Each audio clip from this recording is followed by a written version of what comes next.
Welcome to episode 126 of The Endless Stream. I'm Aidan, and this week I am joined by Brian and Kevin. We are three artists, illustrators, filmmakers, and all-round shit talkers, and each week we take some of the endless stream of content brought to you through Netflix, Hulu, YouTube, Spotify, Amazon Prime, Disney Plus, wherever you get your content. We take a chunk of it, we watch it, and we talk about it.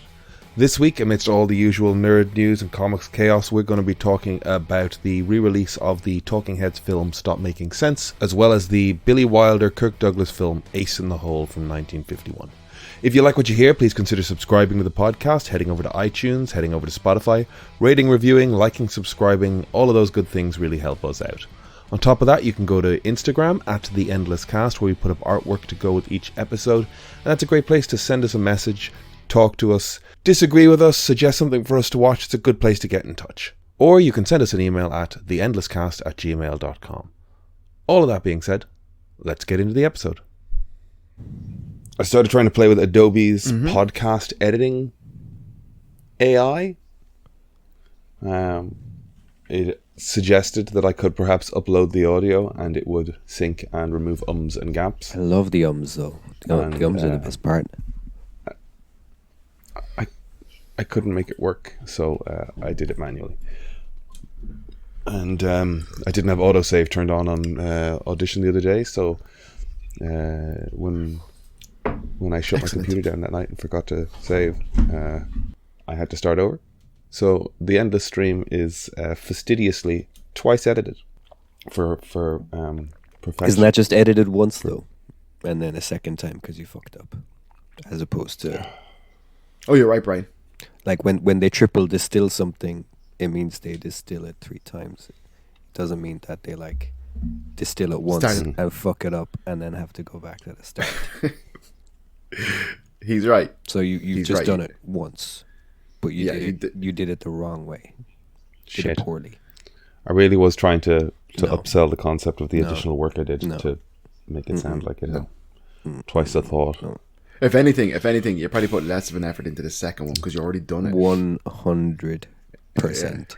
I did. That occurred to me. Yeah. I was not listening the second time. He's really slacking, isn't he, Kevin? It's just well, I what, a handful of times I've seen him this year on the pod. Slander. I've been on the pod for you. Yeah, I would say a handful of times. Yeah, I could probably count on one hand. Well, yeah, me too. 6 times. 6 times. I'm going to try and get some illustration, animation, drawing work. The 4-month gentleman's intermission is drawing to a close. I need to get a job. I saved it for you. I saw someone posting just asking about comic book companies or something, and then someone get them a list of all the different comic book companies, and I was just like, oh, that would be fruitful for Aidan if he wants to pursue colouring. I would like that so that I can throw my name into rings. I did a little colour piece for Ben Hennessy, and so I coloured his character from Godfell and the guy from The Nasty, and threw that up on my Twitter and on my Instagram and tagged all the peoples, and it was just like a little colour exercise. Ben was giving me some advice on getting into comic book colouring. I'm gonna play a little more with that. I've got a whack of illustrations in front of me. I think I'm just filling my time until death with art, which isn't bad. But I've got like biding my time until the time is right. Biding my time until the time is right. What's that, Kevin? It's this one down, I believe. My week was pretty intense. Preparing for the Dublin Tattoo Convention next weekend, the 29th, 1st, and the 30th. The 29th, 30th, and the 1st. The 29th starts at 6 o'clock, so I won't be there. That's my day off, and I won't be there. Saturday and Sunday, technically my days off too, but I will be there. I'm tattooing. I have a full piece on this Sunday. I'm doing a massive Digimon sleeve, which is going to be fun. Which Digimon? Oh, awesome! All of them, Brian. All of them. Yeah. All 120 original Digimon. Yeah, including Charizard and Mew. So I've been up to my eyeballs. Which Digimon is it? Really, all of them? Which ones? No, I don't know. Gigamon or something. The wolf, the dog guy. I can't remember the names of the Digimon, unfortunately. I know, did like yeah, Digimon. you could just say like Digital the angel monsters. woman or the Yeah, some of their designs are class. Right. No, You've No, not yet, no. drawn the image, or yes. you've got some reference No, I don't Yes. want to see it. on your I don't phone? want to see it. It's a conversation. Okay, he doesn't want to see it. Yeah. He just wants the name. Okay. It's an audio conversation. Alright. What good is it Sorry. if he holds Grinding it to and a halt. People can't see it. I wanted him to describe it to I'm me. so sorry. I'm so sorry. Yeah. And this guy over here thinks we're all in the same room. Descri- And it's exhausting. My God.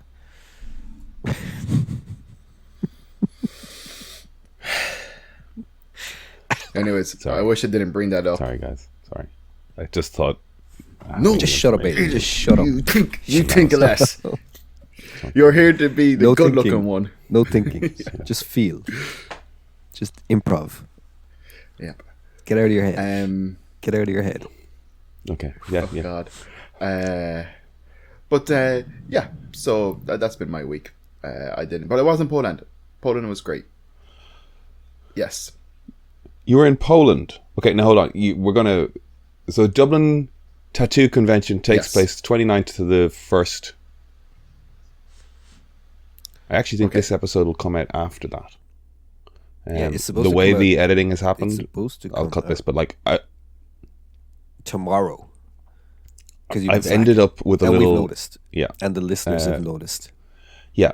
I The was listeners are like, slacking. Where's and my we episode? missed- It's we Monday. basically- Where's the new episode? There were a couple of late episodes, so the release date drifted a little bit, like a day to 2 days, and then it was like, oh, actually, I have one buffered now, so I've got us a little space, which actually is Yeah. You nice. should have done that We have years a ago. buffer episode, so we just Would have made things a lot easier. so this is a decent idea. Anyway, so yeah, it's actually I'm actually quite happy that I now have one in the pocket. So the Dublin Tattoo Convention's on the 29th to the 1st, and Got you've got a pieces booked in. Digimon. Poland. That's Tell cool. us about Poland. Is there anything You were you're telling us about excited to Poland see until you started there? talking about production schedules.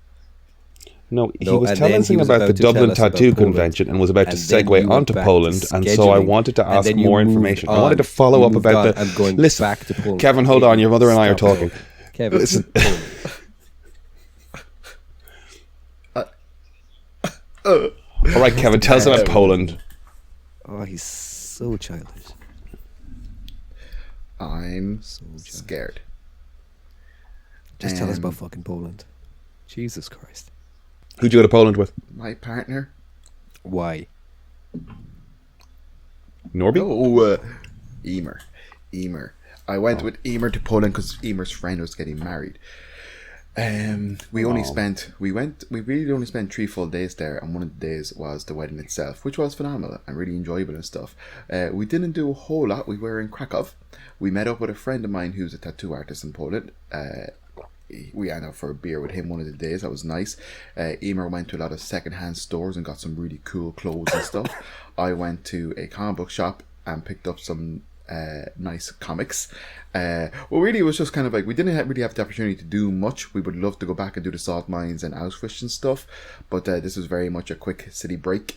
But we enjoyed lots of Polish foods and beers. Love to do a Pardon? concentration camp. Love to go back because it's been my second time in.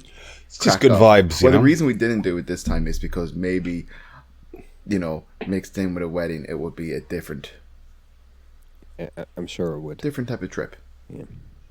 Different vibe. Yes, but I would. Yes, yeah.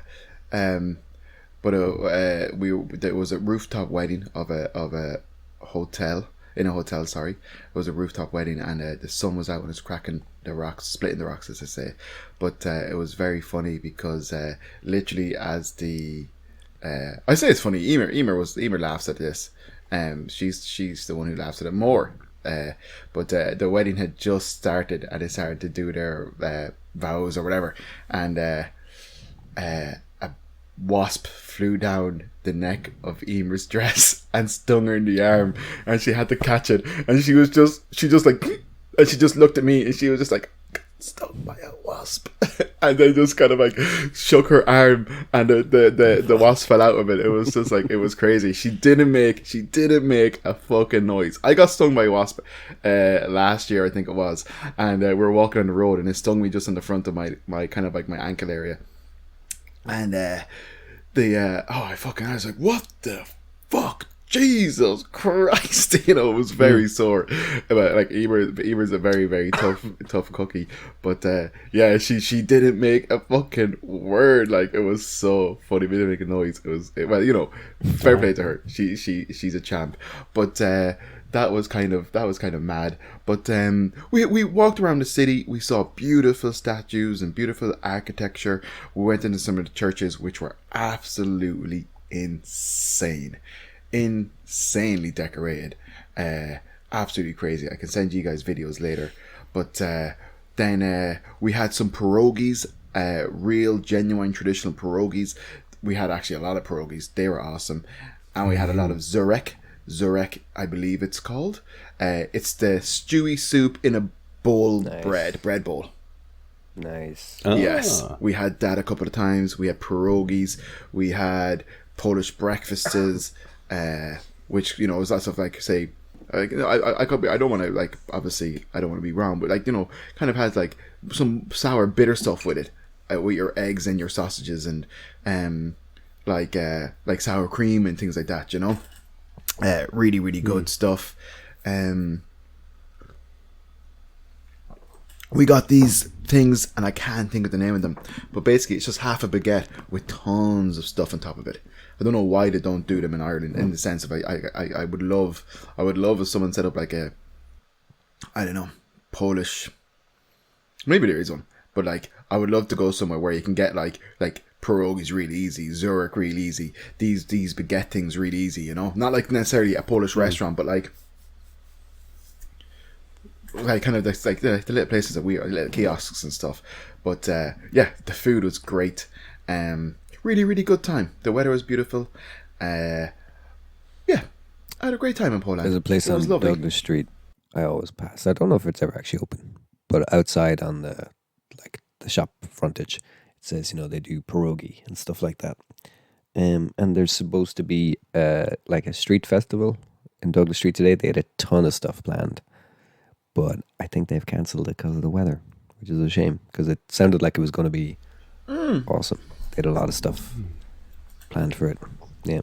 Oh, that's a pity. But who knows? Could have gone down there and they might have had all that delicious stuff you were talking about. And now I won't know because it's cancelled. I imagine there's pierogies somewhere in Dublin, but it was great to have the authentic ones. And do you know what pierogies are? Yes, I do. I do. They're delicious. They're basically like, I remember one time Emer tried to make dumplings before, and it didn't go her way. It didn't go right. But she basically made pierogies. Just heavy on the pastries? Yeah, looks like that, right? Pretty much. But I had a great time. I purchased a book before I left because it's a 3-hour flight, and I wanted to read and all that kind of stuff. And I'm thoroughly enjoying it. It's Oh, you bought a comic book. Ghost Rider Epic Collection. Yeah. Yeah, I thought you were buying like an actual airplane book, like a grown-up. Why can't you You made it sound like you the Da Vinci bought a Code book. like a normal adult? Lee Pace is writing for airplanes. That's what it's for. Lee Child. Lee Pace? Do I mean Lee Child? Lee Pace is a wonderful actor. Yeah. Lee Child is the Jack Reacher guy. Sorry. You there, Kev? No, I lost Brian. You are there, yeah. Oh, yeah. Brian, I didn't hear it. I heard of Jack Reacher. But I'm sure the people heard whatever it said. It's being recorded on his end anyway. Yes. The other thing that happened was he's going to say power cut or some shit, right? Internet connection is gone. A bit shit. That's okay, Brian. Okay. You're here in spirit. Yeah. You had the Dublin Culture Night as well, didn't you? Yes. Yeah. Well, let's, Tell us about that. We'll get back to this later. Dublin Culture Night. So we had Dublin Culture Night in the studio, and it was massively successful. Despite kind of, we didn't get the proper POS from them and all that kind of stuff. Do you say POS? I would say POS. What are we saying POS means? Well, point of sale. Piece of shit, point of sale? Point of sale. You didn't get the proper point of sale? Was that what we used to call? I don't know. That's what we used to call like posters and leaflets and all that kind of stuff. When I worked, maybe we did. Was it called POS? I can't remember. But basically, all the kind of like the promotional stuff. Okay. I can't remember. Like the little like card reader thing. No. I would refer to as a POS. Okay, well maybe. I was just kind of considered like, you know, posters and that kind of material, but whatever. Anyways, look, kind of cut that. You can cut that. But print material. We didn't get. Unfortunately, there was some sort of miscommunication. We didn't get the right stuff to promote the market the event in the studio. However, we had a great fucking time. It was brilliant. We had red and white wine, if should people choose red or white wine. We had a bunch of fake tattoos, and we had a bunch of fake tattoos. I think you're back, Brian. We got you. A bunch of fake tattoos, and then we had people tattooing bananas, and it was great fun. Busy man. Like, I thought it kind of died down around 9 o'clock or something, and then I literally turned around, and boom, the studio was rammed again. It was brilliant, and it was great to see people from like all demographics trying to tattoo bananas, getting fake tattoos, and all that kind of stuff. It was really good fun. That sounds like a blast. You had a busy, or you've got a busy couple of weeks between all of those events and whatnot. Yes, yeah, and we even had Irish comedian Dave McSavage swung by to tattoo a banana. Did he tattoo anything funny? He was good. He drew a love heart with the word mum on it, and I said, "Mum, what the hell? What the hell are you doing?" I was like, "It's man." And he was just like kind of got a bit of a chuckle out of that. He was nice. He was fine, and he was there with his girlfriend, and I called her his daughter. To him? To her. Hilarious. Give me the sentence that you said to them. Well, she was tattooed and she was doing very well, and I said, "Oh, it looks like you're showing up your." And I was like, "Father?" Because I had no idea. And then she was like, "Oh my god, that's my boyfriend," and I was like, "That's hilarious." I was like, "Well, you're showing up your non-father." So Culture Night was good, yeah. Culture Night was fun. Culture Night was getting into something but juicy there. Just getting into something juicy. Did you do anything for Culture Night, Brian? Aiden's just like, no, shut it down. Shut it down. I didn't. But did you do anything for Culture Night, Brian? You didn't. No, didn't go out. Was there anything going on in Cork? There was loads. There was. It must have been. There was loads. Oh, so part of my ignorance, Culture Night is across the country. I think so, right? It's not just. It's not just Dublin. I don't know how many other cities do it. Obviously, I think Galway does actually. Now that you say it. But yeah, it was on. There was loads on. Cool. I just didn't bother going to any of it. Are you poorly, Brian? You sound a little smothered. I am. Oh, God bless you. For about 3 weeks now. Oh, God. It won't leave. That's awful. Oh. Imagine if you're allergic to dogs and it just took this long. Yes, Culture Night was great. Dogs. Good fun. Oh, yeah. Yeah, of course. It's class. It'd be worth it. I didn't do any Culture Nighty things. What I did do on Friday, though, was I went to see Stop Making Sense in the IMAX. Had you seen it before? I had never seen it. Class. No. Well, I'd watched little bits of it leading up to it to try and get a sense of it. I'd been familiar with most of the music as well, and I absolutely love when there's a gap in my like film viewing and I can see that it's about to get played somewhere.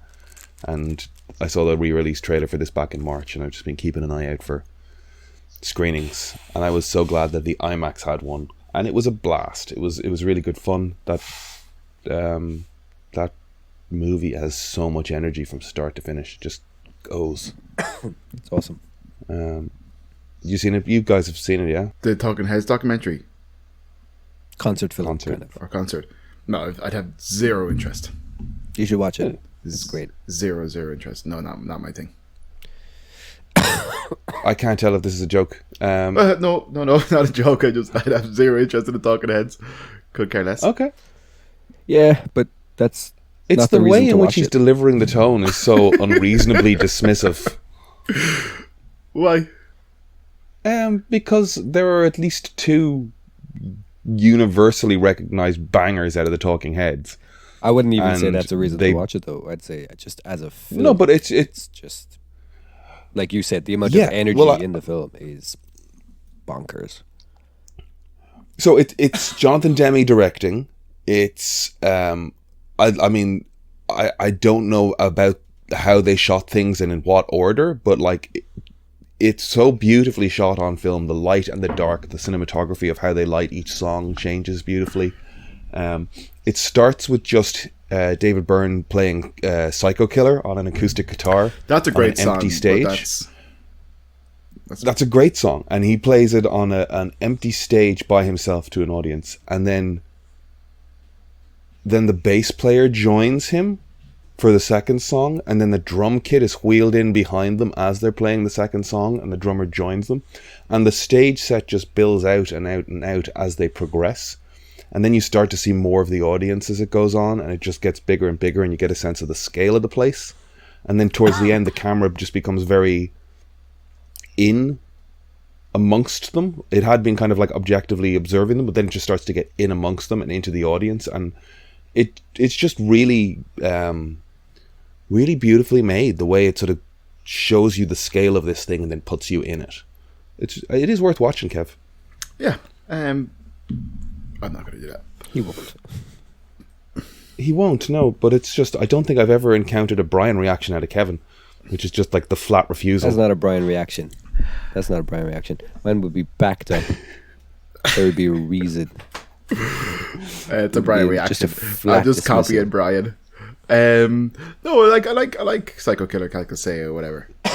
But I'm not going to watch a movie about them. I have zero interest. But it's not a movie about them. But Like, it's why like would putting music on. But I wouldn't. But It's great. wouldn't be interested. Have you watched any concert films? Are concert films just not your thing? I watched one maybe. So concert films aren't your thing, Yeah, is what we're boiling down to. yeah. What's it like? I watched the one like, was it some kind of monster? What was the Metallica one? It was rubbish. Cunning anyways. Stunts. It was. Hang on, rubbish. what? Huh? What? What was rubbish? One of the Metallica things I watched was rubbish. Was it a concert or a documentary about them?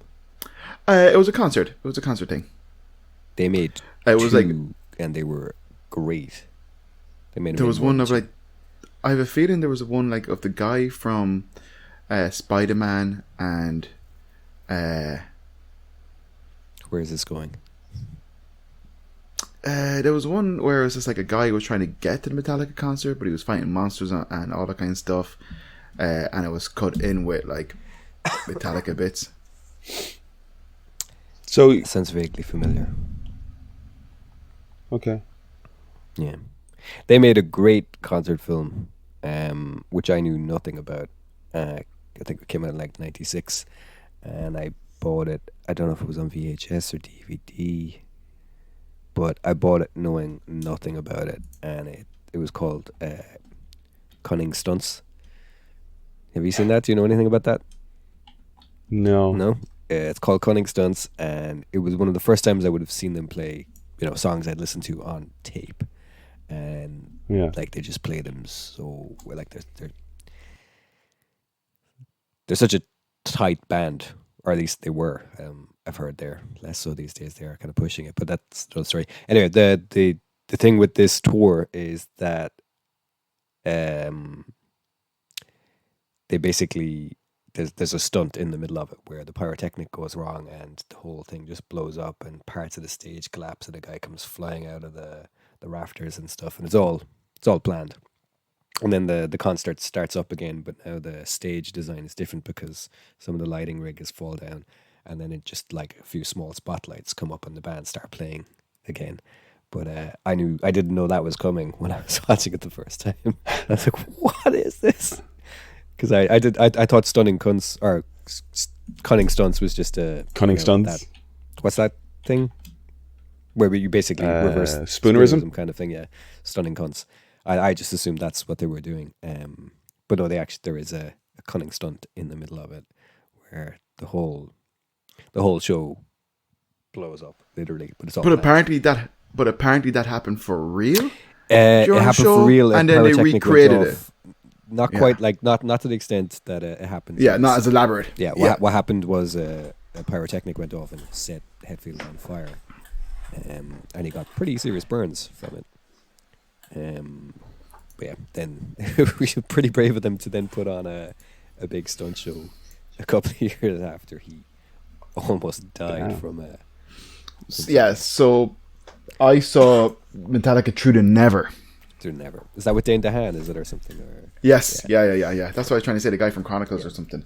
But and I Spider-Man. haven't seen that. But I don't like it, but it has like a 7 out of 10 and 87. If you believe in reviews as a. Who are you saying out of Spider-Man? Dane DeHaan he played Harry in the Green Goblin in the Amazing Spider-Man. Andrew Garfield. In Amazing Spider-Man 2, yeah. Oh, okay, all right. Dane DeHaan. Is that his name? The main guy from Chronicles and The Cure for Wellness, I think. Mm-hmm. God, I always. He was in mix him up Oppenheimer with, as well, wasn't he? He came back for that. A small little part in that summer, I think, didn't he? I think. Wait, is he not acting anymore? Yes, yeah. Oh no, as in, I mean, he went away in terms of he was being pushed for a while. He was in much of everything, and then he just didn't take off the way I think they'd hoped he was going to be another DiCaprio or something like that. Well, after Chronicle, yeah. Chronicle That was great. Chronicle was so good. But he was very disappointing in Spider-Man. But that's not really indicative of him. That's more than the film. He was he was given it's what he was given to work with there. Oh yeah, but that's most of the case. Valerian, the City of a Thousand Planets. I know. I tried to watch that. That was a tough watch. I didn't get through it. Yeah, City of a Thousand Planets was just wandery. I don't know. It's a visual spectacle. This must be the. Stop Making Sense is great. Psycho Killer, Once in a Lifetime. This Must Be the Place, Burning Down the House. Those are the 4 that people know if you don't know Talking Heads, and then there's a bunch more that I was less familiar with. But who sings that song? This is not my beautiful house. This is not my Talking Heads. So they are the best band in the world. Watch Stop Making Sense. It's great. Don't even watch it. Just put it on. Just put it on while you're painting or drawing. Not at all. This is it's so funny that his reaction is so adamantly against it that the only thing that could happen would be for him to fall in love with it and say, this is the best thing I've ever seen, because he has no concept of why we're recommending it to him. He's just like, I've no interest, so I'm not going to watch it. So all that could happen is he'll watch it and go, it's also on Plex. He would set his brain on fire. I don't and he have would just Plex be anymore. Like, so you saw Talking Heads. Makes sense. It was great. Wasn't it? It was really joyous. It was a giant screen. Around 4 songs in, half the room got up and just started dancing. Huh? I didn't. No, I was saying to people. I know you wouldn't.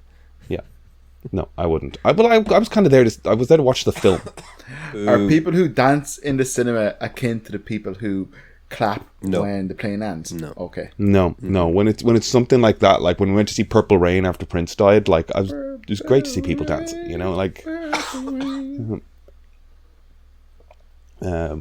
Concert films are a different set of rules. Yeah.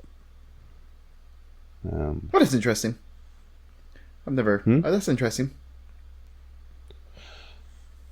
Check them out, Kev. Fun things are fun. But did he not do a song with Sia? Or they were recording some song together. It sounded horrendous. David Byrne and Sia.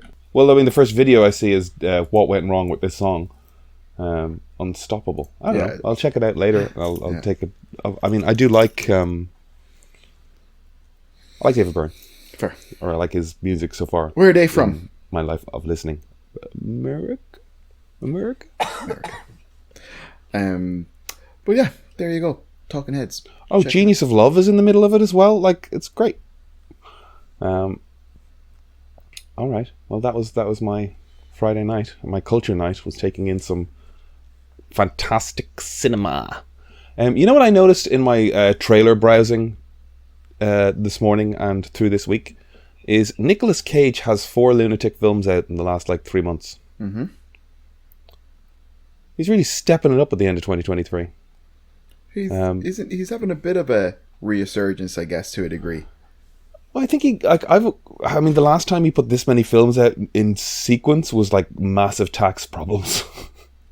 He's well, gonna I buy think those dinosaur eggs somehow. Yeah, because he's got the retirement plan where he's the assassin. Kind of got a John Wicky thing? Old man wiki, but also with the like Margaritaville, like what's that guy's name? Like he's wearing the Hawaiian shirt and he's Buffett. relaxed. He's got a like Jimmy Buffett vibe. Thank you. Sympathy for the Devil, where he seems to be playing the devil. And he's got dyed red hair and looks fucking horrible. Butcher's Crossing, which is a Western thing that actually looks quite good. You like Westerns, Kevin. It seems to be about hunting buffalo in the wilderness of the Old West. And Dream Scenario, which has a sort of... It's an A24. I'm not quite sure what's going on. That looks pretty crazy. I got sort of Beau is Afraid, Serious Man vibes off the trailer. I tried to watch Beau is Afraid and didn't stick with it. I can see that. I can't remember why, but yeah. Because it's crazy. It's a tough watch. It's a long movie with disconnected. Just each section is easily a point where you can go, oh, fuck this. You know, like when it transitions to another thing and the tone changes or what he's going through changes drastically. There are many jumping off points. Like, yeah. I don't want to get into Beau is Afraid. Did you see that movie, Brian? No. I think we talked about this way back where I was just like, I'm going to think about it, but I don't think I'll ever watch it again. There's some great stuff in it. There's great performances, but like ultimately, I was not satisfied by that movie. And you think Dream Scenario? Did you say it's called? Mm-hmm. You're getting similar Beau vibes. Well, I'm getting Beau trailer vibes. You know what I mean? Like it's just me reacting very instinctively off it this morning. That doesn't mean this movie's going to be anything like it. You know, like it even started. The trailer did that thing where it started presenting it as a kind of like upbeat, happy, chirpy comedy, and it's like, I don't think this is what this is. Fair. It reminded me of those like trailers from the early 2000s where they like re-edited The Shining to look like a rom-com. Shining. The family's perfect. Getaway together. Yeah. Neat Jack. Yeah. But okay, so Nicolas Cage, you're saying, is banging out some movies. He's doing the lunatic trope that he's got going on. I am keen to, because I've been reading a lot of Ghost Rider, as I said.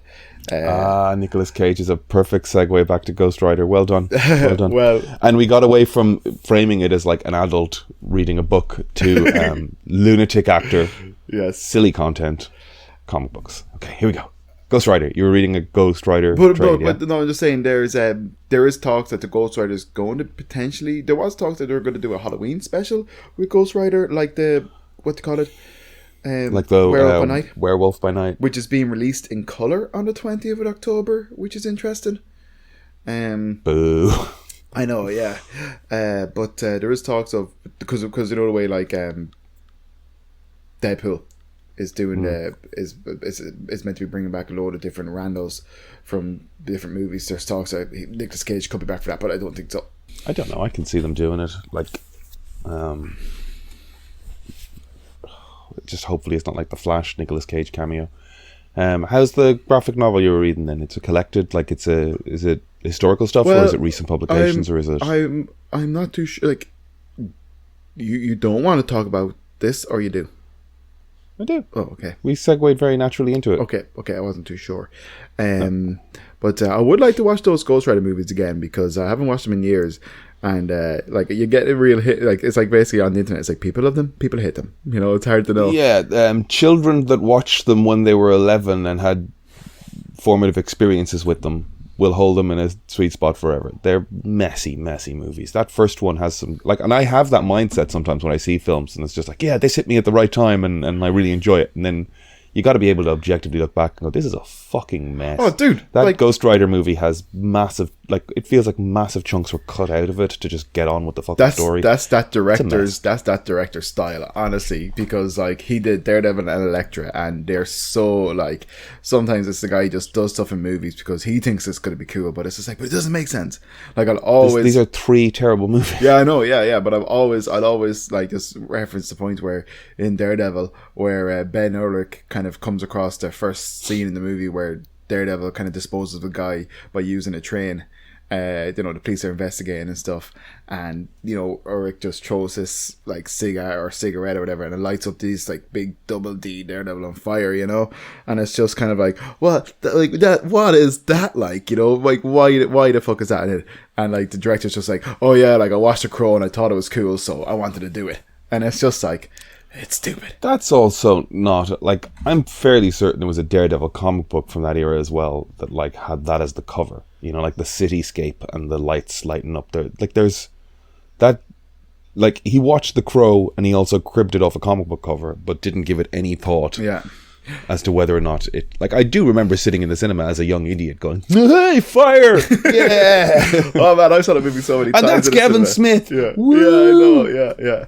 But I was always impressed that like Kevin Smith, there's a scene where he uses one of Daredevil's the billy clubs or billy clubs, whatever you want to call them, yeah, and it kind of extends telescopic, like extends out, and like he grabs it and he's holding it. It's like that was all done with CGI, and it's just like, even like I haven't watched it in years, but even then I was just like, how's that CGI? That looks so good.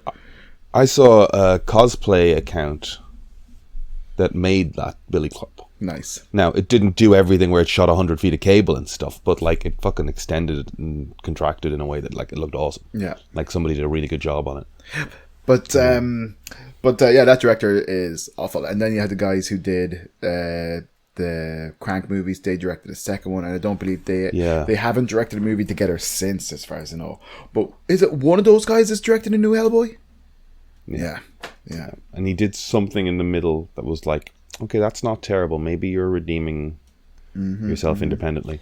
And so I like people making things. I give them chances, but like, those Ghost Rider movies were a great example of visual effects, but just bad fucking films. But this is it, like kind of just cool, real if you worked on it, fun stuff. But that's it. I am never not annoyed at how cool the cowboy Ghost Rider looks and how wasted. Yes, yeah. So like they make a big deal of it as a moment and goes, well, I guess I got one ride left in me. And then they fucking belt it across. It's just a shot of them running across the land like a fucking the desert. Like that, like PlayStation 1 T-Rex walking on the spot demo. They just have them running. Yeah. And they pan around them, and then it just has a shot of them sort of stopping and going, well, I got you here, I'm off. Yeah. That's it. It's so ridiculous. It's just like, well, this is the end of the road for me, friend. And it's just like, you just ran like hell for leather, and then that was it. Hilarious. Yeah. But aspects, crazy stuff. But like I said, visually is cool looking. There was something else I was gonna say, but I can't remember. Well, we were going to talk about the book you're reading. So it's the original. I've started from a first issue, Marvel Spotlight number 5, 1972. I've read about... so very first Ghost Rider. Yeah, and I read about maybe 10 or 11 issues since then. As in like I'm getting through the book. I'm about halfway through it, I think. It's interesting. It's interesting. There's kind of like the original. It's interesting to see how they kind of conveyed the original concept and how it's changed over time, and then how one of the issues they just redid it. They kind of just rewrote it when it wasn't the devil, it was Mephisto and all this kind of stuff, All right, so within the first 10 issues they rewrite it, is it? No, not within the first 10 issues, no. I read the first handful of the Marvel Spotlight stuff. Right. And then I think the following year, I think there was like 5, 6, 7, 8, 9, 10, 11. There were 6 issues or something. And then the following year they launched his own Ghost Rider title. That's kind of, I think the first issue of that kind of features Damien Hellstorm and the inclusion of him. But then I think further down the line, I don't know if it was in the late 70s or the 80s. I actually have the comic book. It was one of the ones that we picked up together, Aiden, where it was kind of like a soft reboot of the story, just kind of telling it in a new way, where they kind of included Mephisto and just kind of beefed it up. As in, like, the original concept was kind of there in a nice in a way, but they kind of just fleshed it out more, you know. But kind of, I don't know if you were familiar with Ghost Rider much growing up. I think I was. Like, I wasn't reading the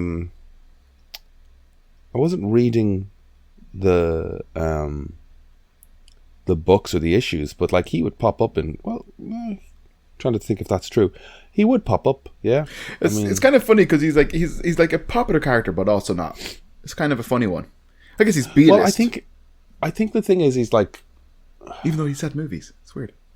Yeah, all of these B-list characters. I was about to say something that's like, if you're not reading the book, this applies to everybody. I was about to say, like, seriously, what is the Hulk as a comic book? Like, big guy hits things, and it's like, well, that's every fucking comic book. If you're not reading it, the Hulk has gotten. You don't know what the content. The recent Hulk stuff has gotten really into like horror, body horror, monsters, and all that kind of stuff. It's meant to be great. It's meant to be very, very good. But so yeah, the original Ghost Rider run is fun. Like, some of it's just so, like, obviously, different time period. Some of it's so hammy and things. But there's an odd issue, and I was reading it, and I was just like, I hope they redeem this or change this or do this in some way that's better. Right. Long story short, out of spite, Ghost Rider pretty much just destroys a Native American reservation. Out of spite? Yeah, because like his girlfriend Roxanne Simpson, she essentially gets kidnapped by a Native American witch doctor called Snake Dance. Kidnaps her. He has it out for Johnny Blaze because Johnny Blaze wants to jump a canyon. That canyon is on the reserve. If he does it, it's going to bring the media and attention, and that's going to bring the white men back to wanting to own that land and all that kind of stuff, you know. So he's against Johnny doing the jump over the canyon. Johnny doesn't care because he has to do it. He's an asshole. And then in defiance or retaliation, Snake Dance kidnaps Roxy, Johnny's girlfriend, and kind of makes her or poison her with snake venom. Now the other Native Americans are against Snake Dance. They don't seem to kind of, like, they think he's gone too far and he's full of shit basically. But Johnny's kind of like, he grabs Roxy and he's just like, if she doesn't get better, I'm gonna come back and kill you all. But like, fuck you all, and then burns all the reservation on them. Like, he literally says like, but I'm gonna burn your land and because of what you did. And it's just like, that's one guy did that, and you're punishing everybody. That's so mean. And then his daughter has also made a deal. She's been manipulated by the devil. She comes back into it. But Johnny Blaze.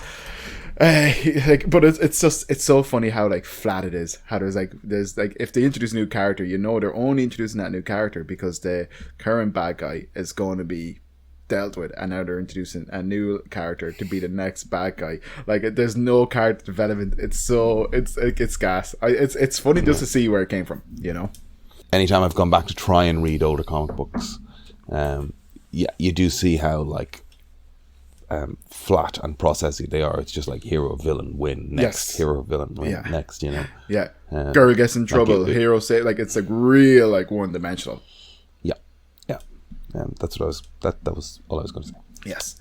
I was going to say, it's interesting to see where these guys start and all that kind of stuff.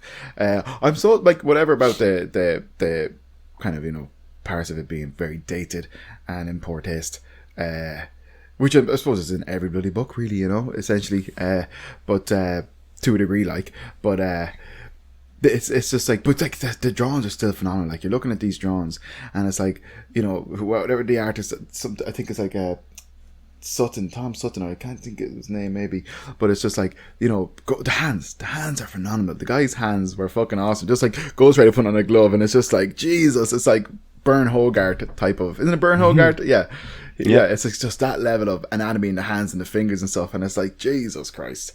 I like this stuff. Like, it's funny. It's interesting to see where it comes from. Oh, but that's what I was going to say.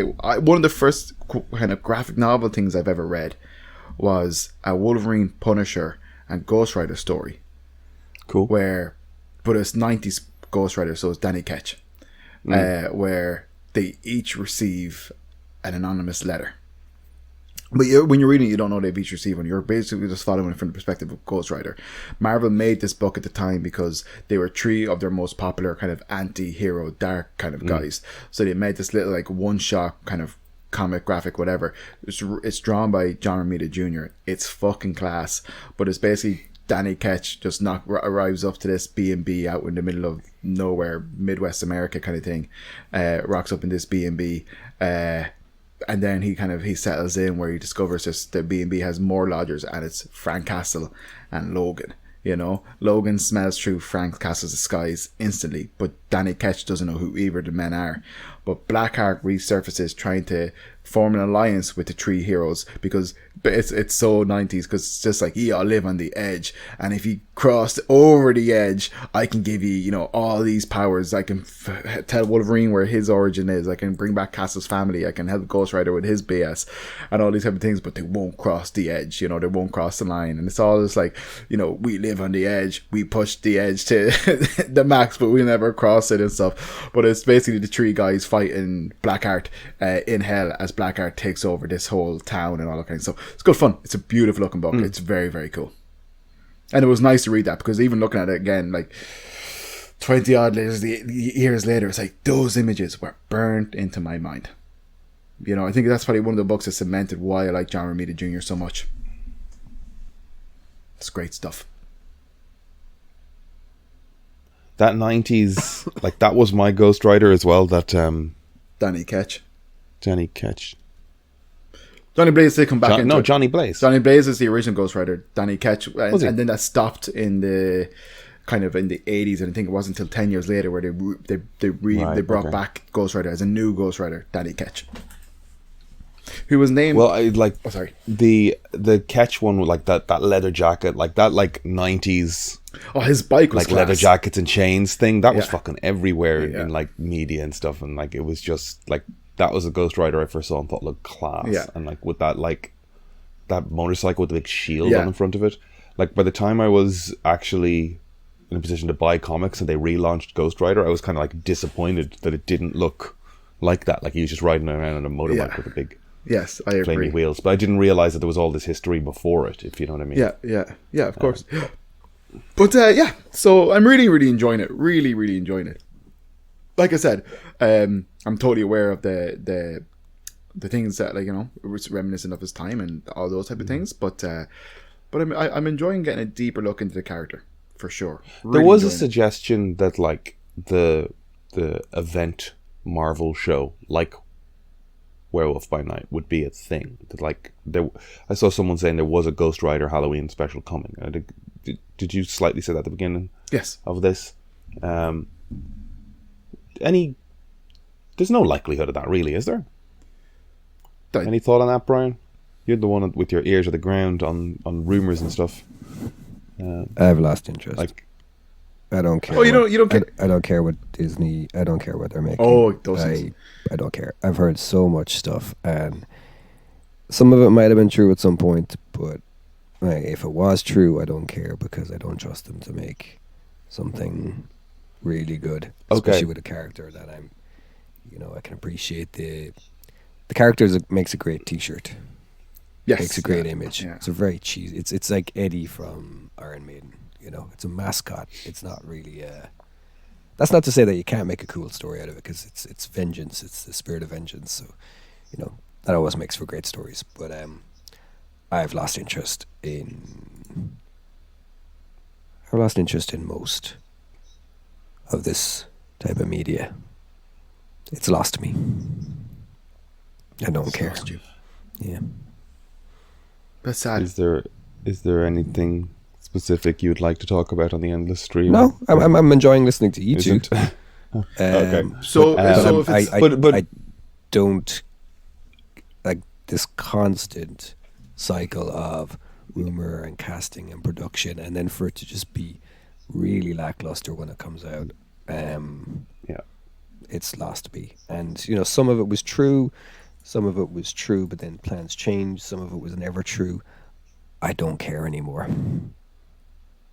Okay, well, beyond not caring, do you remember, or have you recently seen any indication of one way or the other? Like any notion of news objectively? Nothing recent, but there's always been talk. Nothing that recent. I think there was plans at some point in the same way that there was Blade, Midnight Suns. They were talking about a Midnight Suns thing for a while, even pre-Eternals, pre kind of Black Knight, all that kind of stuff. So it was definitely in talks because they have all these characters, they have all this content to fill. So it probably was going to happen at some point. But they have had to revise how they make this stuff because none of it has really taken off. Whether it's from Star Wars or Marvel, it's been very, very lackluster. And not in terms of like my reaction to it, just in terms of you can see how they were hoping that. I hear ads on the radio for Ahsoka, where there's like a 2 or 3 minute ad slot where they're talking about the plot of Ahsoka to try to get people to get Disney Plus subscriptions. Yeah. They are desperate for this stuff to take off and become a new global thing, and it just hasn't happened. So, yeah, there probably was supposed to be a Ghost Rider thing. There probably will be a Ghost Rider thing, but I have stopped kind of digesting all that news because it's become boring. I think I agree with you for sure to a degree, Brian, in the sense of kind of I've kind of, how do I say this? It's like I've kind of started to reach a point where I've stopped looking to the MCU stuff or all that kind of thing for my comic itch or scratch, and I've just gone back to the fucking books because I can look into what works, what doesn't work. I can pick and choose things better and all that kind of stuff. I'm enjoying reading Ghost Rider. I'm interested in the character at the moment and stuff. I'm still like, reading other books, but I kind of it's just like I'm not relying on I think that's what you said as well about the artwork. I guess what I'm trying to work out is it looked like they were trying to establish a pattern of a seasonal drop event thing. So if they did that with Werewolf by Night, at what point did we know about that? If it was a Halloween release, I know, yeah. Did we know about that? Like, did they release that early October, or did they release that the week of Halloween? Or did they... They didn't release it at Halloween. They released it maybe the week or two before Halloween. Yeah. Yeah. Like, when did they let people know it was happening? Like, if they were to do... Like, I'm sure if they planned... There's many reasons why they wouldn't. The strike will have fucked everything up to a degree as well, right? Like, that's been going on for months now. Yeah. Yeah. But like, to be honest, I see stuff online where it says like, oh, Armor Wars is now this and Iron Heart is going to be this and blah, blah, and it's like, I don't care about any of them anymore. I agree exactly what you're saying. I do. I'm good to go watch them. It's particularly the Marvel stuff. I will watch them. I'm in that pattern. I do like it. If it's great and I enjoy it, brilliant. Like, I do love Werewolf and and that was really refreshing. That was like that could have been a very standalone thing. It was. You could see that was somebody who had a real love for that type of stuff. People were having fun. Yeah, they were having fun. Like chancing around, not chancing around, but having a crack at giving it a shot. Yeah. And I to be honest, when I think about it, I think it's great. And Man-Thing is also a character that I quite like, but it's like kind of like, oh, that was great. And then a part of me is just like, oh, I want, and it's just like, no, I don't want any more. I really like Werewolf by Night, and that's fine. Doing a color re-release is it's like, that's a real half measure, like reusing. Yeah, because it's being released on Hulu, I believe, for October, and then they're doing a color re-release on the 20th of October. I could be wrong, but yeah, I heard. So the first trailer for Werewolf by Night I can see is 10th of September. Okay, so we're past. So, yeah. And it went up on Disney Plus on the 7th of October. So I think if they were going to announce something, they would. Oh no, there's nothing happening. Yeah, there's definitely nothing. Well, that's the question. Yeah.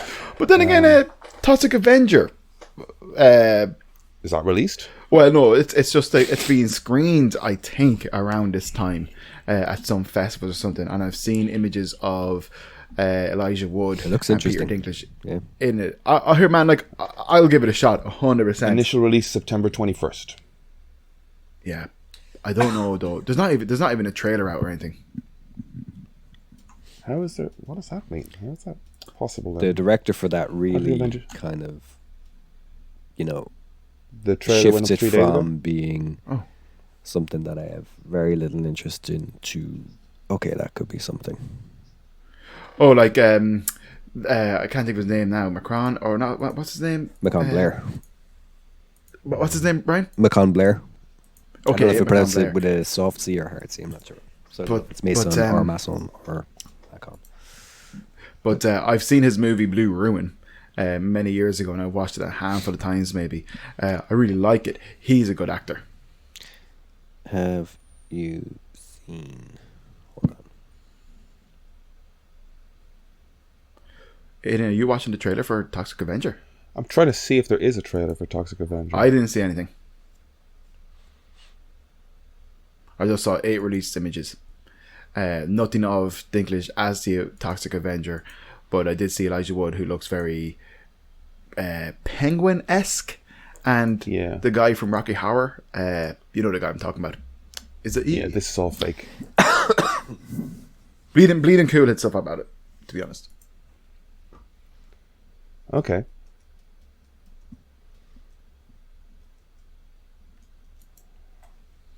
Very odd.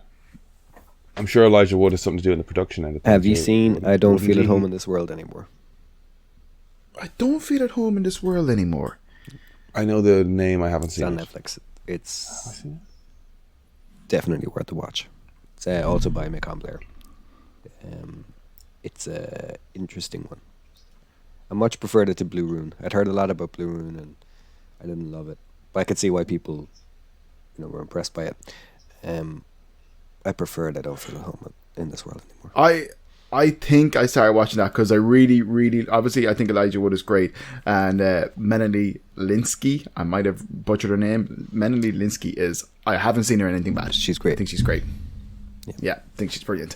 I was a little bit disappointed by her role in The Last of Us because I think it was a waste of a good actor. She was the one who was running the other town, right? Yeah, she was running some like the hand kind of. They had some name, can't remember. There was some kind of fringe group like the Fireflies, but weren't. Is that correct, Brian? Mm-hmm. Okay, well I think that's a fair roundup of our doings and our marvels and our trailers and whatnot. One of the things we said we'd talk about this week, or we'd have a look at this week, is the Kirk Douglas. Finished. Oh, I apologise. Aiden. But I could save Ryan. it for afterwards because it'll probably be No, short. go for it. Go for it, my man. Or should we do it after? What are we doing? Heavenly Vessel. Did you watch it? Heavenly Vessel. I have not. I don't know what it's about. I haven't heard. I didn't watch it. I watched the trailer you sent through. This is the animated trailer. short film from the British studio The Line. Is it just the trailer? It's a short. I It's watched like a the trailer. 2-minute short. So you probably watched Oh, it. well, Did you? I guess I watched it. You probably watched it. I Unless didn't. you watched I the didn't see trailer. that, Brian. No? He threw it in the chat. It's from the Lion Animation, who do absolutely fantastic stuff. The Marvel Snap stuff they did for that mobile game is superb. They've done stuff in so many different Ghost Rider. styles. Yeah, they've The done Deadpool thing was savage. they've done so much Yeah, that's amazing. great stuff. They released a short film. It's only 2 minutes. I think it was released on Friday, and it's Right. absolutely stunning. I love it. I've watched it so many times. I think the favorite thing in it is the music. The music is a perfect match for it, which is kind of Okay. cool when a director and a musician can get on the same page like that. Well, not just the director, obviously everybody involved, but yeah, beautiful, absolutely beautiful. So, And you said you got an art book from those people. I did. It's a digital art book with some of the storyboards, model sheets, concept art. The minimum suggested Digital, okay, price that's awesome. is $5, so I bought that instantly. And the model sheets and storyboards alone, just I love that stuff. I love seeing how stuff is made, the thinking, the working behind it. But absolutely beautiful short, stunning. It's Okay, 2 minutes I will long. watch it. Go watch it. I was getting cultured at the time, so you had to pardon me. That's fair. Mm. That's fair. Okay, turns out I watched it all. Yeah. I guess I was half paying attention to it. Which is the best way to watch something, as we know. Yeah. Did you Especially for a listen to podcast it, that talks Aidan, about or- media. Were you just looking at it? No, I'm just hearing it now. Yeah. I just like I thought it was a trailer, so I just like at the runtime, so I was just looking at some of the visuals, going, "Oh, cool, looks cool." Yep. Um, But that's one of the great things about it as well, is there's a whole story in there for you to just kind of deduce from details. Every shot is just, it's all, you can figure it out, watching it once even, but just kind of watching it again, just trying to like parse through it and figure out what the story is. And then, I mean, if you read the synopsis, which is very brief, will kind of confirm your reading of it. But I just loved it. Just give me more of that. And if people wanted to check that out, where could they watch it? It's on YouTube. You will need an account because there's some boobies in it, some booba, one shot. Someone of booba. please think of the children.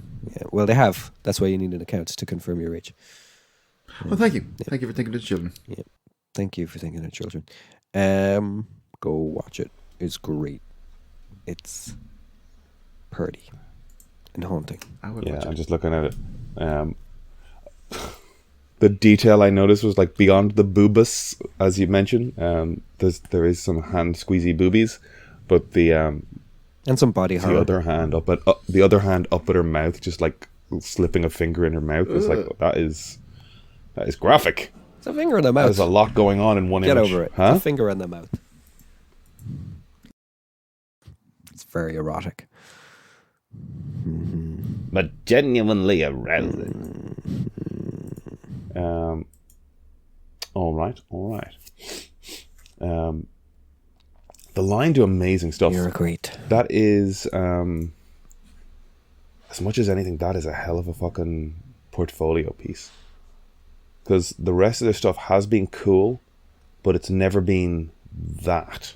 Yeah, it's a bit of that's a just showing for them. Yeah. Yeah. It's just showing, oh, by the way, we got this in our Yeah, we belt can as do well. this shit. The Line is, they did Everything I Can See From Here, which I love, and I showed that forever. Like, it was made for a little iPad. I showed that in like classes I taught. It's so cool. Yeah. You should. I wonder if they're hiring people that make coffee. I wonder, probably. I bet they are. They do that digital art book thing for a lot of their stuff, so get on that. I know you'd like that stuff too, I think. If I know ye. Maybe I don't know ye. Maybe I don't. I like that stuff, Brian. Thanks, Kev. What's up, Kev? What are you at?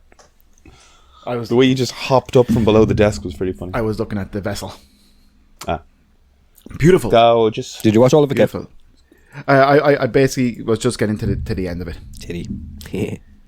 Titty end of To it. the titty end of it. Is that what he said? To the end of it. Oh yes, To I the did, end of but it. that's intentional. Oh, that wasn't intentional, was it? Good on Yes, you. beautiful. You need to watch it. You need to watch it with sound as well, because the music is. Yes, the music is beautiful. I heard a little bit of the music there. Yes, I'll check it out further. Well, then that brings us to Ace in the Hole, Ace. which we talked about last week, because we were talking about The big Paths of Glory, story. which is a Kubrick movie with Kirk Douglas that got us talking about Kirk Douglas's big head, and the animated short The Big Story, which you can see on Vimeo. There's a YouTube version of it, but it's crazy low res. It's like 90-second long, called The Big Story on Vimeo. Oh, that what that's from? I thought that was from. It's inspired by it. Yes. That's how I found out about and you've got Ace in the Hole.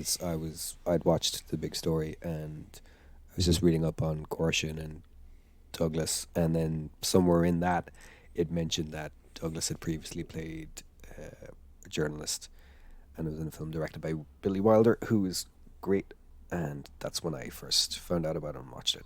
What are your thoughts? What do you remember about Ace in the Hole? Did you like it when you saw it? I did. I'll give you a second to recover. God damn it. I did. I thought it was great. And it was interesting finding out that it was Wilder's first commercial and critical flop, because he had been a box office and critical darling for a while, and people really didn't like this when it first came out. It has since been reappraised. I know Billy Wilder movies, but the stuff I associate with Billy Wilder is Some Like It Hot and The Apartment and The Fortune Cookie and The 7 Year Itch. what I associate with Billy Wilder is the light comedic Americana stuff. Is he do Mr. Deeds Goes to Washington as well? Is that not him? I'm not sure. Maybe I'm mixing that up. But I don't think, it might be. I don't that's think Jimmy it is, Stewart. Capra. That's Capra. While I have seen Sunset Boulevard and Double Indemnity, I did not quite register them as Billy Wilder movies. So I went into this expecting light Americana, Oh, okay, right. chipper, fun New York No. news story based even off the short. And it even kind of starts that way, you know, with Kirk Douglas arriving in the small town, being towed in, like his car on the back of a tow truck, 2 wheels up, reading the newspaper and coming in and being sort of funny to the editor. And like I've met a man that wears belts, I've met a man that wears braces, but I'd never thought I'd lie to a man that wears belts and braces. Like it's funny, bantery chit chat. So going into it expecting the kind of comedy end of things, it just got darker and darker, and I was like, oh yeah, Wilder did some pretty significant film noir stuff. Wilder did some biting commentary. Yeah. You alright? Oh, he's gone. He can't even hear me if I say alright, Kev. He just left. You've upset him now. That was the final straw. So, he's gone. Kirk Douglas is playing a guy called Chuck Tatum, who is being relegated to small town news, and he's trying to find the big story that'll get him back into the good graces of the bigger publishers. And after a year spent in Albuquerque, he's losing his damn mind, and he finds a situation in progress while driving to a snake hunting festival. Like, as I was watching this as well, I was definitely having thoughts of like, Christ, The Simpsons lifted so much from old film. You know, like, this is Bart Stuck Down the Well. Yeah. You know, this is Bart Stuck Down the Well. This is Whacking Day. There is so much that first era of Simpsons writers just lifted from old movies, which is great. You know, it makes for great television, made for great cinema. So he finds this man stuck down what would you say, mine shaft, or in a cave anyway. And he decides to make this his big story that's going to get him out, and he starts interfering with the rescue plans, I guess, to drag the story out as long as he possibly can. It's... I don't know if I had gone in like you. Did you go in knowing it was a? I did, because biting noir type of thing. In the description I read, like, they talked about how he was a completely, you know, the guy had no scruples. He was ruthless, and he would do anything for his story. So I kind of knew that part going in, and I guess I was kind of more familiar with, not more familiar, but I was just aware of the Sunset Boulevard kind of side of Billy Wilder as well. So I'd read a good bit about it before I actually seen it. So yeah. Okay. Yeah, I mean, I had fun with it, I guess, because I had the light comedy mind in.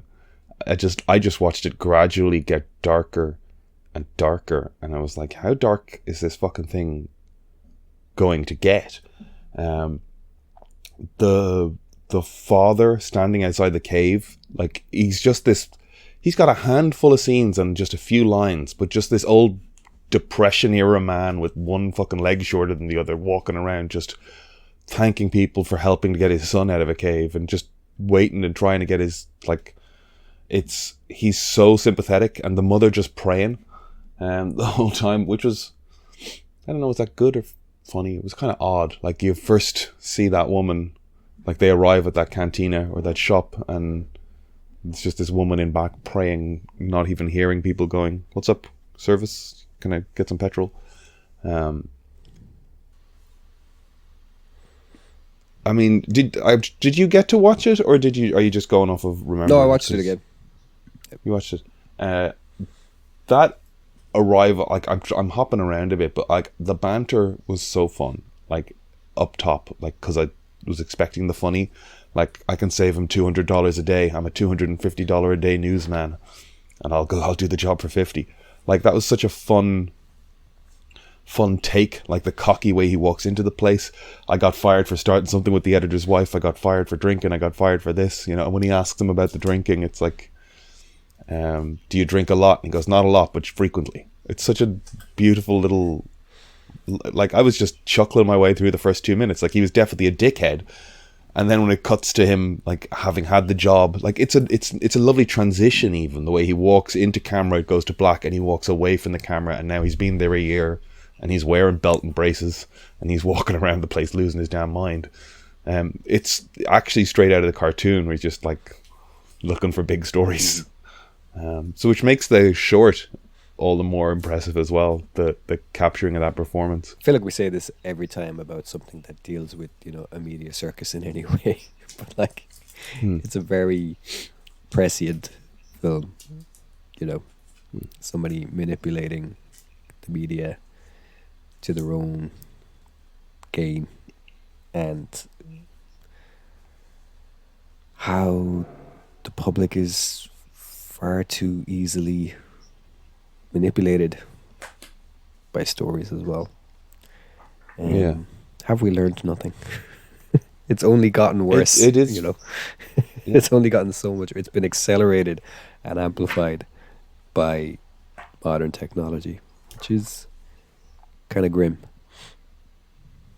Yeah, it's fascinating that, like, you can watch films like this, and like Nightcrawler, it's been said by, like, I've been talking to people about it, and like Nightcrawler keeps coming up, you know. The fact that, like, you know, the only difference between today and then is like there was a day's delay in the publication, you know. Like, the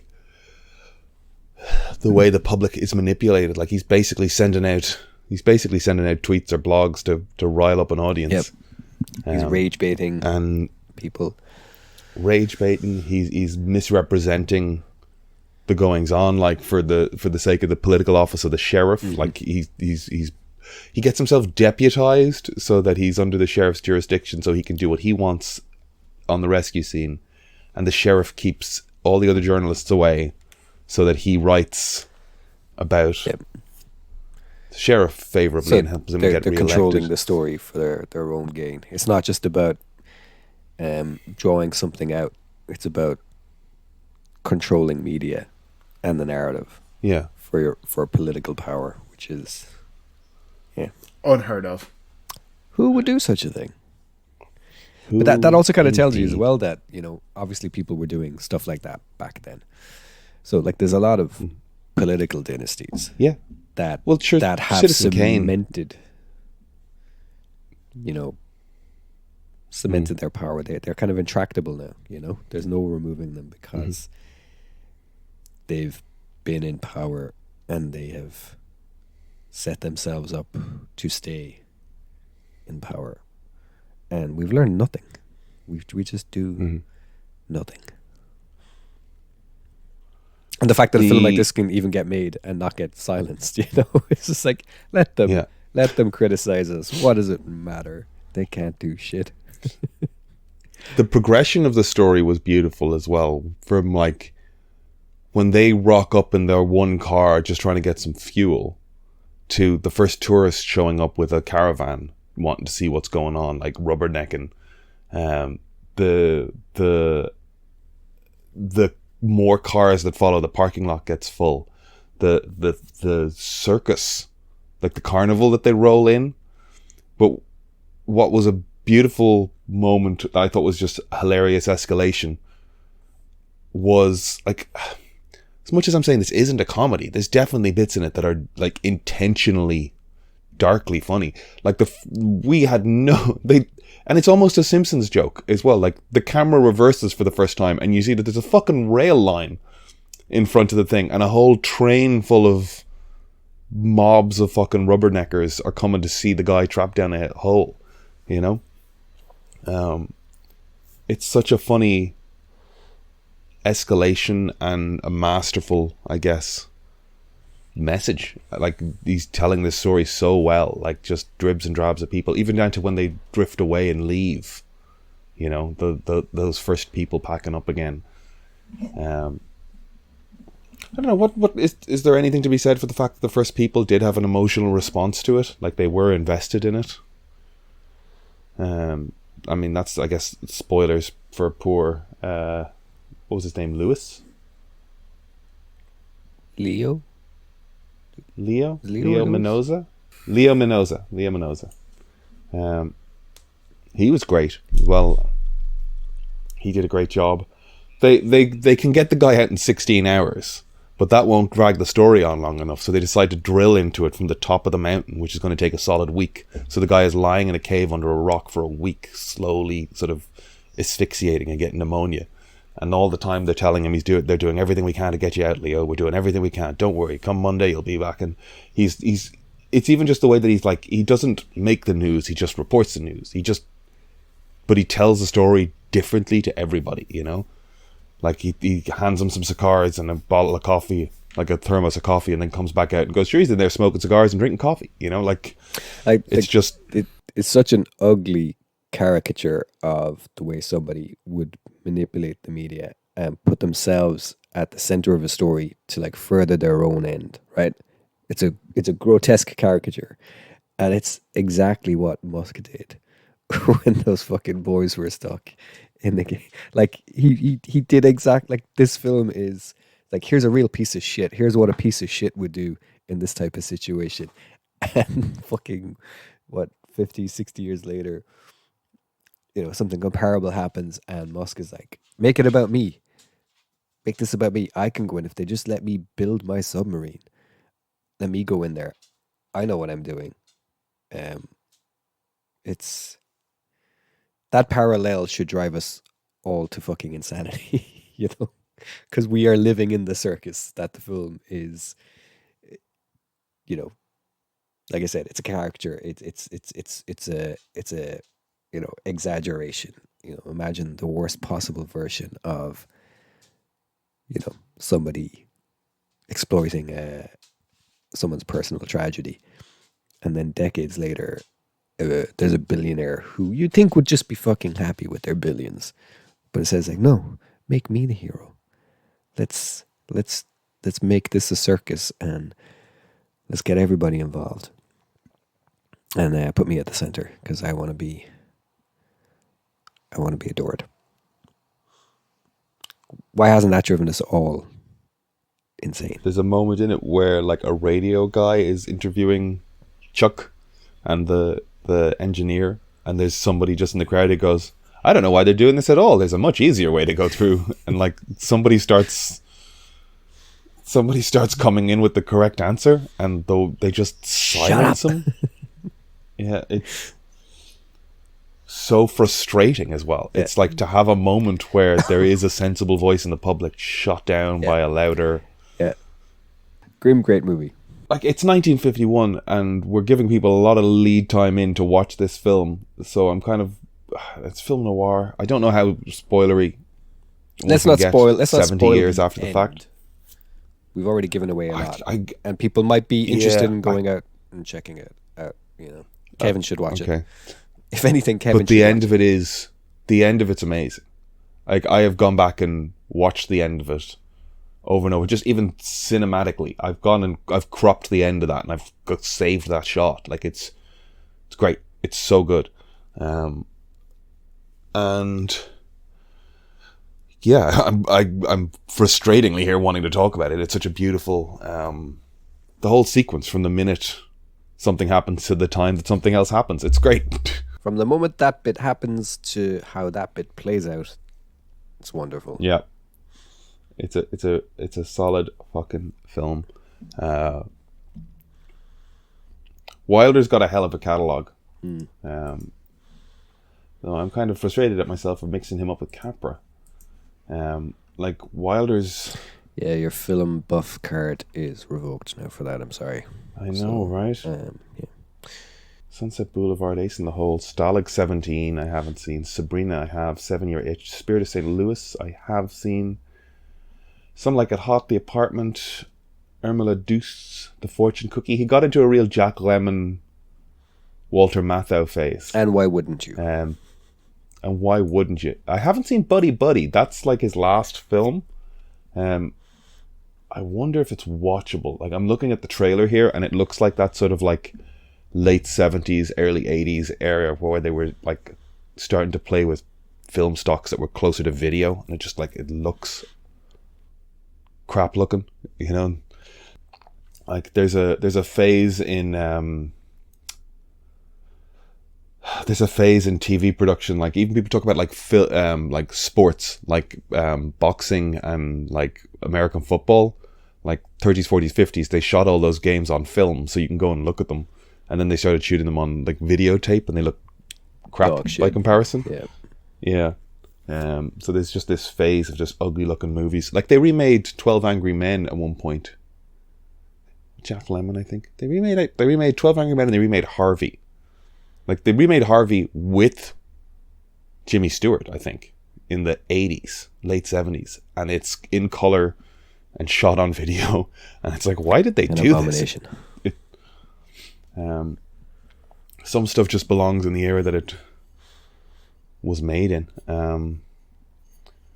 don't know. How would you remake Harvey today? I'm going completely off on a tangent. Don't. Ace in the Hole. Very, very good. Kev should watch it. Kev should watch it. Yeah. Oh, we'll get to it for sure. Do. After Stop Making Sense and Kev, have you seen you've seen The Big Story as well, have you? I must have showed it to you. Oh yeah, 100%. The short animation. Yeah. Yes, also watch that. Anybody who's listening, go watch it. Yes. What's that called again, Ryan, for people? Big Story. Big Story. Yeah. Yeah, it's just Kirk Douglas pacing around a room, just talking headlines and getting frustrated, right? As far as I remember, I know it looks beautiful and it looks class, and it's like well animated. It's character wise. But it's Frank Gorshin who played the Riddler doing a Kirk Douglas impression. So you could also go down a rabbit hole of Frank Gorshin impressions because they're pretty uncanny, really good. I was talking online to a very, I guess, another film nerd mate, and he suggested that if I'm still looking for a sort of downbeat noir 50s era buzz, he recommended The Hustler, which is Paul Newman. Have you seen The Hustler? I've seen The Hustler. I am aware of it. Yeah. It's cool. I have heard people say watch The Color of Money. Yep. And then go back and watch The Hustler, because The Hustler has that like very like old school vibe, and you watch either like in any order. Used to that pacing. Yeah. Yeah. Like, I would say that to people who maybe don't watch as many films. If they're more used to more modern, faster kind of pace. The pace is different but anybody who's watching older films all the time, just watch them whatever order. Oh yeah, no, that's yeah. If you're used to, I don't know why I'm trying to repeat you. Yeah, you can repeat me. I was repeating you. If older films are a bit of an effort for you, watch The Color of Money, learn to like Fast Eddie, and then go watch how Fast Eddie became Fast Eddie, and it's good. What's the Is it Minnesota Fats? Is that the name of the guy he's playing against? Like the guy he wants to like have the big. Yeah. That's Jackie Gleason. Jackie Gleason. So. Primarily a comedic actor historically. This is his like big dramatic performance. He's great. The Hustler, I know, but the other one he recommended is a film called Elmer Gantry. Have you ever heard of that? Now, I'm not suggesting we go watch this. I'm fully in a sort of October Halloween mood at this point, and I'm going to start suggesting spooky movies for the next couple of weeks, whether or not you all want to jump on those with me. But Elmer Gantry is a 1960 drama about a confidence man and a female evangelist selling religion to small-town America. It's Burt Lancaster, Gene Simmons, Arthur Kennedy. Cool looking poster, and like I guess as those movies of that time do have cool looking posters. Hard drinking, fast talking, traveling salesman with a charismatic personality infuses biblical passages and fervor into his pitches as a way to ease and collect money. I'm sure everybody comes out of that movie alive and happy. Oh yeah. I don't think I've watched much with Burt Lancaster in it. Birdman of Alcatraz. What would you know Lancaster from? Birdman of Alcatraz. Like it's a name I know. Birdman of Alcatraz. Field of Dreams. Okay, you said Field of Dreams. Is he in Field of Dreams? Yes. Okay. You said The Birdman of Alcatraz? Yep. Okay. Yeah, that's probably the That one I have seen. Yeah, that's probably the one I know him for the most.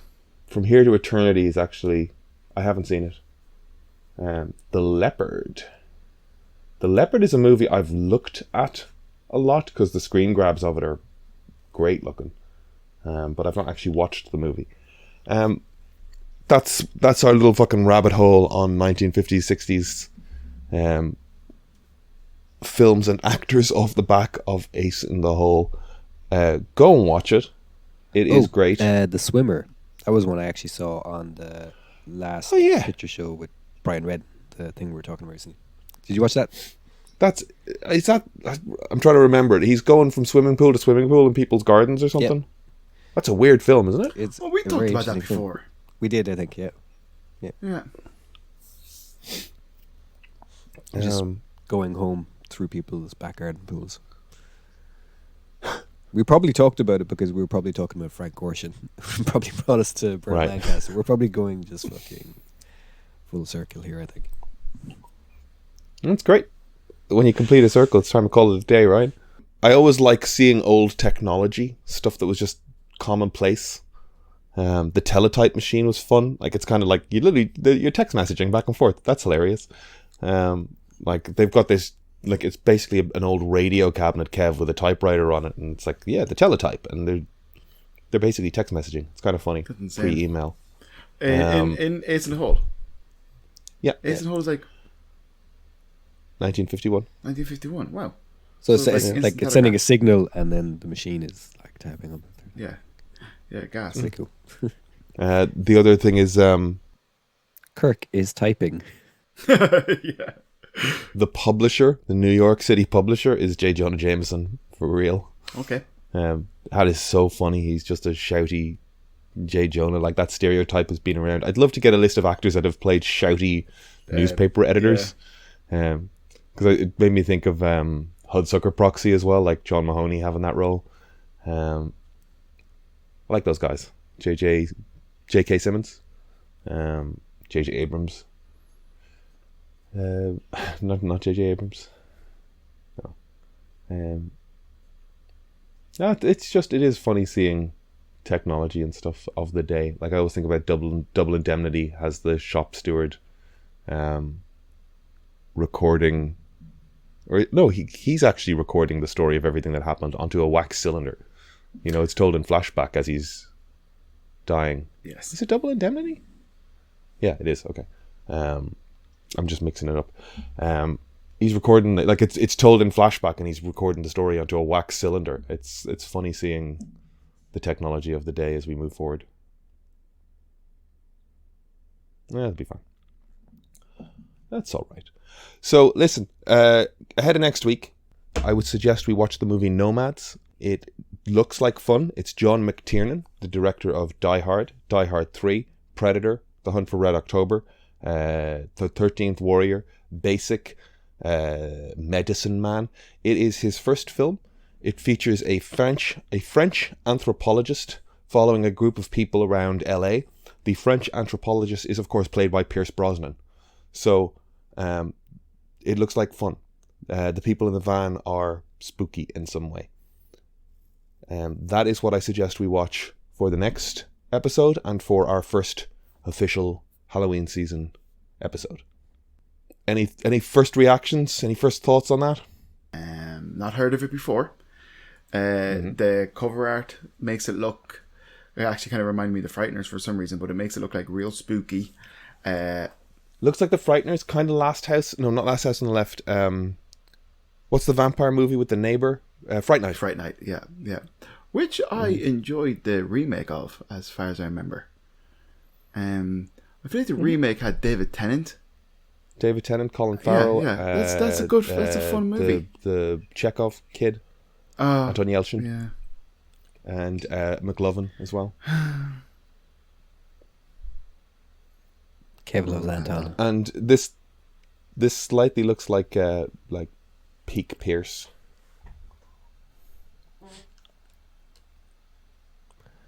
Third time in a row for his nipple. Third nipple in a row. Episode in a row. Second episode in a row. Third nipple. Tree nipple. Second episode mentioning Pierce Brosnan. Third episode main event. Is it a lateral move if we end up talking about Pierce Brosnan's third nipple as much as we talked about Zack Snyder?